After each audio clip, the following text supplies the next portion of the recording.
Welcome to The Explainer. Today, we're mapping out your definitive roadmap to academic success, nailing that student visa, and launching a hugely rewarding career in New Zealand for the 2026 intake.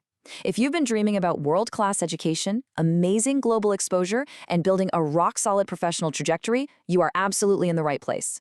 We're going to break down the whole shebang from choosing your path to the specific entrance exams you need to conquer and exactly how to score high enough to secure your spot on campus.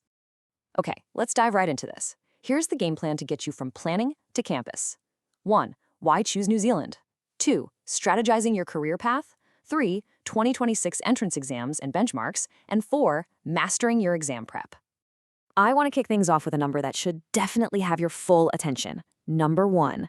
The latest QS World University rankings for 2026 put New Zealand squarely in first place, yeah, literally number 1, across the entire English-speaking world for overall higher education quality. So this isn't just a generally cool place to study. Statistically, it's the absolute premier destination for academic excellence right now. When you're weighing your global options, landing a spot in a country that consistently outpaces the rest gives you a massive, massive competitive advantage right out of the gate. Which brings us right into Section 1, Why Choose New Zealand? Look, beyond being a beautiful, dynamic place to live, the data tells us something absolutely crucial for your future. New Zealand ranks highest globally for employment outcomes among key English-speaking study destinations. What does that mean for you? It means your investment in education translates directly into campus placements, highly sought-after professional visas, and careers in thriving industries. Companies are actively recruiting right out of these top-tier universities.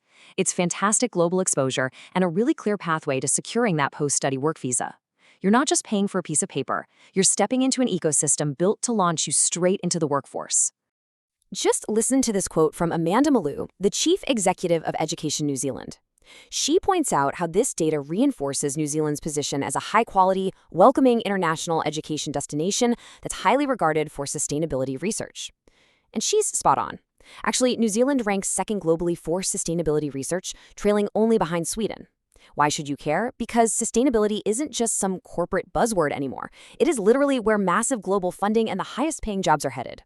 If you want to solve major global issues and get some incredible salary prospects along the way, this research environment is where those high demand degrees are truly built.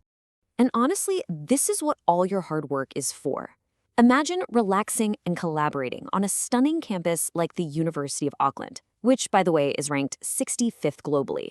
This vibrant, balanced campus life at top-ranked universities is the ultimate prize. It's the perfect blend of world-class academic rigor and that legendary New Zealand lifestyle. This is exactly where you'll build your network, maybe meet future startup co-founders, and develop the professional relationships that are going to define your entire career. Let's move smoothly into Section 2, Strategizing Your Career Path. We've got a highly actionable 3-step framework here, so definitely don't skip this part. Step 1, start with some deep self-reflection to identify your genuine interests and passions. Like, write down what actually excites you. Step 2, research current job market trends. The global economy shifts fast, and you need to know exactly where demand is heading over the next decade. Step 3, align your course with those long-term career aspirations. Do not just pick a course based on external pressure or some outdated idea of prestige. You want to build a strategic professional talent roadmap that directly connects your degree to the career you want. Let me break down the exact logic for you. Your passions are super important, absolutely, but you have to balance them with emerging trends. We are seeing explosive growth in areas like artificial intelligence, automation, and New Zealand's rapidly expanding renewable energy sector. While traditional manufacturing jobs might be shifting, fields like data science, cybersecurity, green engineering, and advanced healthcare, they are absolutely booming right now. These are the degrees in demand. You want to pick an academic path that practically guarantees long-term job stability, gives you major leverage when negotiating your post-study visa, and offers incredibly strong salary prospects. By targeting these sectors, you're basically future-proofing your career before you even step foot in a lecture hall. So let's see how this builds as we tackle Section 3, 2026 entrance exams and benchmarks. First up, let's clarify the aptitude tests. If you're going for undergraduate admissions, exams like the SAT and ACT are largely optional in New Zealand. But, and this is a big but, submitting a strong score can massively boost your application and put you in a perfect position for highly competitive educational scholarships, which can seriously reduce your cost of education. Now, if you're looking at medical or clinical science, the UCAT ANZ is strictly required. For graduate admissions, like a demanding master's program or an MBA, you're going to be looking at the GRE or the GMAT, where a solid score in the 550 to 650 range is typically expected to prove you can handle that advanced curriculum. So, the crucial point here is understanding your exact 2026 English proficiency benchmarks. Knowing these numbers is vital for both your university admission and that student visa application. You might actually want to take a quick screenshot of this one. For the IELTS, you need a solid 6.0 for undergrad, jumping up to a 6.5 for postgrad. Opting for the TOEFL, you're looking at a minimum of 80 for undergrad and a much stricter 90 to 100 for postgrad. Or if you want those crazy fast 48-hour results from the PTE Academic, you've got to hit a 50 for a general undergrad and a 58 for master's or PhD programs. Figure out your exact target score before you even start prepping so you're studying with a clear, measurable goal. Which leads us nicely to our final section, Section 4. Mastering your exam preparation. Listen carefully here. A really common mistake students make is buying way too many books and just getting totally overwhelmed by conflicting strategies. Please don't do that. You want to focus deeply on updated official materials. For IELTS, get the official Cambridge Guide to IELTS and Cambridge IELTS 20 and 21 for those authentic 2026 exam-style questions. Taking the PTE, grab the official PTE Academic Guide.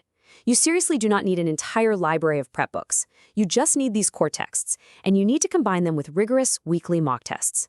Taking full-length practice exams under timed conditions is hands down the single best way to build your stamina and send your testing confidence right through the roof. Which brings me to a really important question I want you to consider. Are textbooks enough? Now, official guides are absolutely fantastic for learning the test formatting and understanding exactly how the examiners grade your responses. But if you want to truly master the language, increase your reading speed, and completely ace those rigorous reading comprehension sections, you have to step outside the textbook. Reading the newspaper daily is an absolute must.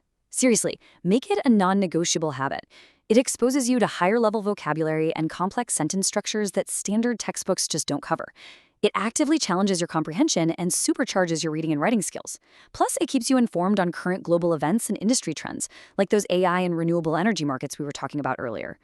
All of this helps you develop the critical thinking you're going to need for university-level discussions and future job interviews. And surprisingly enough, stepping away from test prep to read a really compelling news story provides an awesome, relaxing break from the rigid stress of exam prep.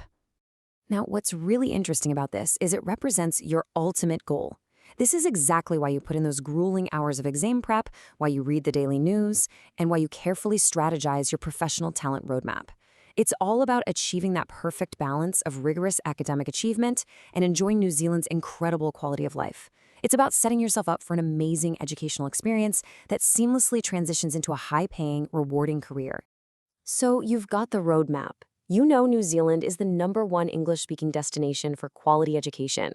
You know exactly what scores you need for 2026, what books to focus on, and how to align your passions with the jobs that are in demand. But honestly, none of that matters unless you take immediate action today. Your New Zealand journey literally starts with a single practice test. So I'll leave you with this. Which exam will you conquer first? Go make it happen.